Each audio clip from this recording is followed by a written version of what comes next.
আসসালামু আলাইকুম রহমতুল্লাহি ওবরকাতুহু। সম্মানিত দর্শক, রাজনীতির ময়দান সম্ভবত সহিংস হতে চলেছে।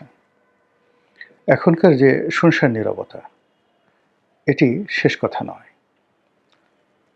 প্রধানমন্ত্রী তারেক রহমান সাহেব যে ভদ্রতা দেখাচ্ছেন, তিনি যেভাবে নীরবতা পালন করছেন এবং প্রায় সব ক্ষেত্রেই নিত্য নতুন চমক তৈরি করছেন। তার কন্যাকে রাজনীতিতে তিনি অগ্রগামী করছেন। তারপর বড় বড় চেয়ারের পরিবর্তে ছোট ছোট চেয়ারে বসে তিনি কাজ সারছেন, যেখানে সেখানে গাড়ি থামিয়ে দিচ্ছেন, যেখানে ইচ্ছা সেখানে তিনি হেঁটে হেঁটে চলে যাচ্ছেন। বইমেলা থেকে তিনি হেঁটে সচিবালয়ে চলে আসলেন। এই ধরনের কাজ তিনি যত বেশি করছেন, ধরে নিতে হবে যে তিনি দীর্ঘমেয়াদে ক্ষমতায় থাকার জন্য জনগণের যে সন্তুষ্টি, বিশ্বাস এবং আস্থা অর্জনের চেষ্টা করছেন। এটি তার রাজনীতির একটি দিক। এটির কাউন্টার যে দিক, এটি যদি আপনি কল্পনা করেন, তাহলে আপনি দেখতে পাবেন যে ইতিমধ্যে তিনি যে সিদ্ধান্তগুলো নিয়েছেন খুবই দ্রুত, এত দ্রুত যেটি তার প্রতিপক্ষ কল্পনাও করতে পারেনি। তিনি যেভাবে পুলিশে পরিবর্তন এনেছেন, যেভাবে সেনাবাহিনীতে পরিবর্তন এনেছেন, বিচার বিভাগে পরিবর্তন এনেছেন, মন্ত্রণালয়গুলো সাজিয়েছেন, একজন মন্ত্রীর পেছনে একাধিক উপদেষ্টা, একজন মন্ত্রীর পেছনে একাধিক প্রতিমন্ত্রী যেভাবে লাগিয়ে দিয়েছেন, তাতে করে দাপট দেখাবে, লম্ফজম্প দেখাবে, হাম্বিতম্বি দেখাবে বা মন্ত্রীরা খুব ক্ষমতাধর হয়ে পড়বে মনে হচ্ছে না। অবস্থা দৃষ্টি মনে হচ্ছে কঠোরতার দিক থেকে তিনি আলাউদ্দিন খিলজির নীতি অনুসরণ করছেন। আলাউদ্দিন খিলজি, সম্রাট আলাউদ্দিন খিলজি এবং গিয়াসউদ্দিন বলবনকে বলা হয় ভারতবর্ষের ইতিহাসের সবচেয়ে কঠোর শাসক। তারা তাদের পুরো রাজত্বকে গোয়েন্দা নেটওয়ার্কে আবদ্ধ করে ফেলেছিলেন এবং তাদের মন্ত্রীরা একে অপরের বাসায় দাওয়াত পর্যন্ত খেতে পারতেন না। তাদের পারস্পরিক মেলামেশা বন্ধ ছিল। এরকম একটি অবস্থা এবং তার সুফলও তারা পেয়েছিলেন। আবার অন্যদিকে তিনি যে বিনম্রতা দেখাচ্ছেন, ভদ্রতা দেখাচ্ছেন, এটি দিল্লির শাসক নাসিরুদ্দিন শাহের মতো। আপনারা জানেন গিয়াসউদ্দিন বলবনের মেয়ের জামাই ওই যে দিল্লির সম্রাট নাসিরুদ্দিন শাহ নিজের হাতে রান্না করতেন। রান্না করতে গিয়ে হাত পুড়িয়ে ফেলতেন। তার স্ত্রী একটা দাসী চেয়েছিল, তিনি সেটা দিতে পারেননি। বললেন যে ঠিক আছে, তুমি যেহেতু রান্না করতে পারছো না, আমি রান্না করবো। এরকম নরম প্রকৃতির মানুষ ছিলেন। তো তারেক রহমান সাহেব তার চরিত্রে দিল্লির বাদশাহ নাসিরুদ্দিন আর একই সঙ্গে গিয়াসউদ্দিন বলবন এবং আলাউদ্দিন খিলজির কঠোরতা তিনি অবলম্বন করছেন। তিনি অবস্থা দৃষ্টি মনে হচ্ছে তার অতীতকে ভুলেননি। যার সঙ্গে তার ভালোবাসা ছিল, বিশ্বস্ততা ছিল এবং এই ভালোবাসাগুলো যেগুলো এখনো পর্যন্ত অব্যাহত আছে, তাদের সবাইকে তিনি তার আশেপাশে রেখেছেন। আর যাদের সঙ্গে তার অতীতে ভালোবাসা ছিল কিন্তু এখন ভালোবাসা নেই, তিনি ইতিমধ্যেই এরকম একটা ব্যক্তিত্ব প্রদর্শন করছেন যে অনেকের ঘুম হারাম হয়ে গেছে। আগে যারা হাওয়া ভবনের সাথে সংশ্লিষ্ট ছিল কিন্তু এখন নেই। আগে যারা বিএনপি চেয়ারপারসনের সঙ্গে ভালো সম্পর্ক ছিল কিন্তু এখন বিএনপি চেয়ারপারসন নেই এবং তারাও বিএনপি রাজনীতির সঙ্গে নন। তাদের সবাই দোয়া ইউনূস পড়তেছে যে ইউনূসের জমানাতে আমরা এসছিলাম, ভালোই তো ছিলাম। তো এরকম একটা দ্বৈত যখন অবস্থা চলছে, তখন রাজনৈতিক কর্তৃপক্ষ হিসেবে যারা প্রকাশ্যে আছেন তাদের অবস্থা কী হবে? সঙ্গতির কারণে এদের উপরে তাপ আসবে, চাপ আসবে। ইতিমধ্যে আপনারা দেখেছেন যে রুমিন ফারহানা তার নির্বাচনী এলাকাতে ব্যাপকভাবে লাঞ্ছিত হয়েছেন, অপমানিত হয়েছেন এবং এভাবে যদি চলতে থাকে তিনি এই ঢাকাতেও আগামীতে খোলামেলা চলাফেরা করতে পারবেন না। আওয়ামী লীগ জমানাতে যেভাবে দিদারসিস শেখ হাসিনাকে গালাগাল করতেন, যেভাবে ডক্টর মোহাম্মদ ইউনূসের জমানাতে গালাগাল করতেন, এমনকি ডক্টর মোহাম্মদ ইউনূসের জমানাতে যেভাবে বিএনপির সমালোচনা করতেন তিনি, সেটা অবস্থা দৃষ্টি মনে হচ্ছে তিনি পারবেন না, একেবারেই পারবেন না। তিনি যতই হাঁসের মালিক হন, হাঁসকে আদর করেন, যতই তিনি রায়বাগানী হন, রাষ্ট্রশক্তির সঙ্গে আসলে পারা যায় না। আর তিনি এমন একটা অবস্থায় পৌঁছে গেছেন।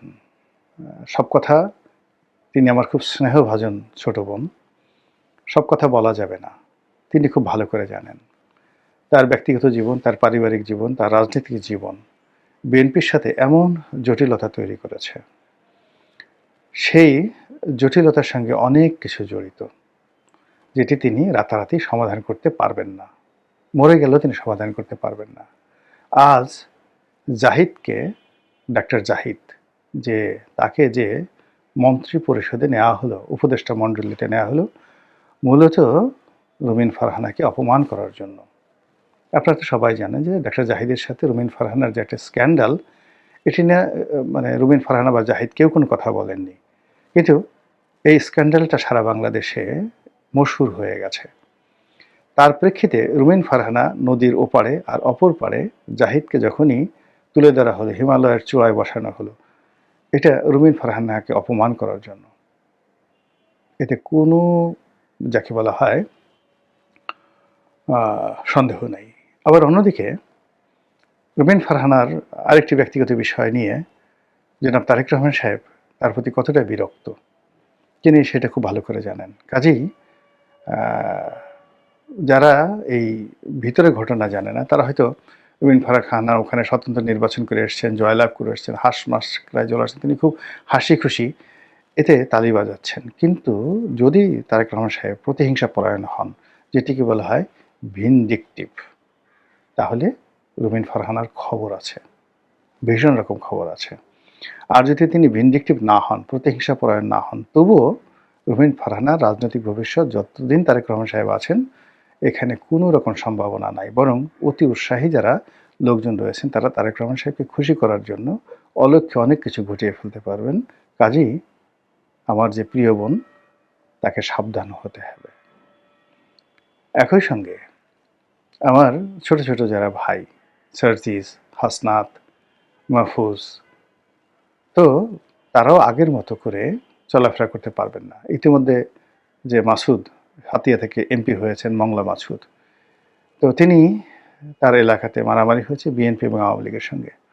নির্বাচন এলাকায় তিনি ওইবার আসছেন, দ্বিতীয়বার তিনি আর এই কাজ করতে পারবেন না।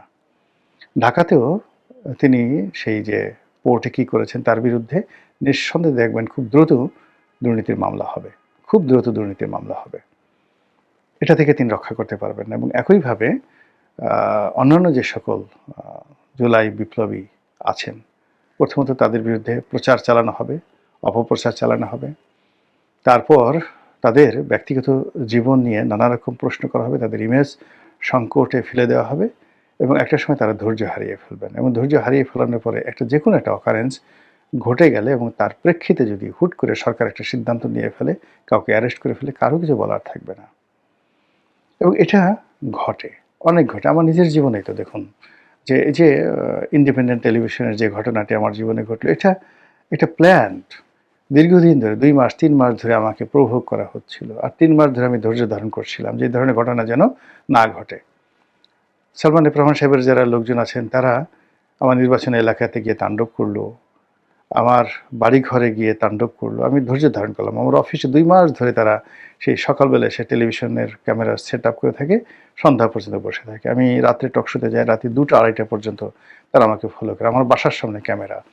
মানে এই 2 মাস যাবত যে কাজগুলো করেছে, সেগুলোকে ইগনোর করে আমি আমার মতো করে চলছিলাম। কিন্তু একটা সময় এসে অল অন এ সাডেন দেখা গেল যে ছোট্ট একটা যে দুর্ঘটনা, সেই দুর্ঘটনার ফলে ওই ছোট্ট একটা ভিডিও ফুটেজ তারা নিয়ে সেটার মাধ্যমে আমার পুরো রাজনৈতিক ক্যারিয়ার, মানে আমার জেলে যাওয়ার সঙ্গে সঙ্গে আমার অভিমান, শেখ হাসিনার প্রতি আমার যে বিশ্বাস এবং আস্থা, সেটা নষ্ট হয়ে যাওয়া, এমপিগিরি করার প্রতি আমার যে আগ্রহ, সেই আগ্রহটা পার্মানেন্টলি নষ্ট হয়ে যায় ওই একটি ঘটনার মাধ্যমে। এবং আজকে এই যে রাজনীতিতে যাচ্ছি না, ইলেকশনে যাচ্ছি না, নির্বাচনী এলাকায় যাচ্ছি না, মানে 2018 সনে শুধু ওই নির্বাচনের সময় গেছি, আর এখন পর্যন্ত গত 5 বছর 6 বছরে একবারের জন্য আমি কিন্তু আমার নির্বাচনী এলাকায় যাইনি। তা আগ্রহ থাকলে তো যেতাম কোনো বিএনপির অফিসে। আর 2018 সনে শুধু ওই নমিনেশন আনার জন্য বিএনপির অফিসে গেছি, এর বাইরে বিএনপির অফিসে কোনো একবার 2বার গেছি, তাও তারা যখন দাওয়াত দিয়েছেন, এর বাইরে কখনো বিএনপির অফিসে যায়নি, তাহলে নির্বাচন করব কি করে, রাজনীতি করব কি করে? এবং এটা শুরু হয়েছিল কিন্তু সেই যে ইন্ডিপেন্ডেন্ট টেলিভিশনের ঘটনায়, যখন আপনাকে প্রভোগ করা হয়, প্রভোগ করার পরে যখন আপনি আনএক্সপেক্টেডলি একটা দুর্ঘটনার মধ্যে জড়িয়ে পড়বেন, ওটা আপনার মোরাল ক্যারেজ নষ্ট করে দেয়। এখন যারা এই জুলাই আগস্ট বিপ্লবের নেতা, তাদের মূল শক্তি কি? তারা অর্থনৈতিকভাবে আমাদের সবার চেয়ে দুর্বল, অনেকের চেয়ে দুর্বল। পারিবারিকভাবে তারা তেমন কেউ নয়।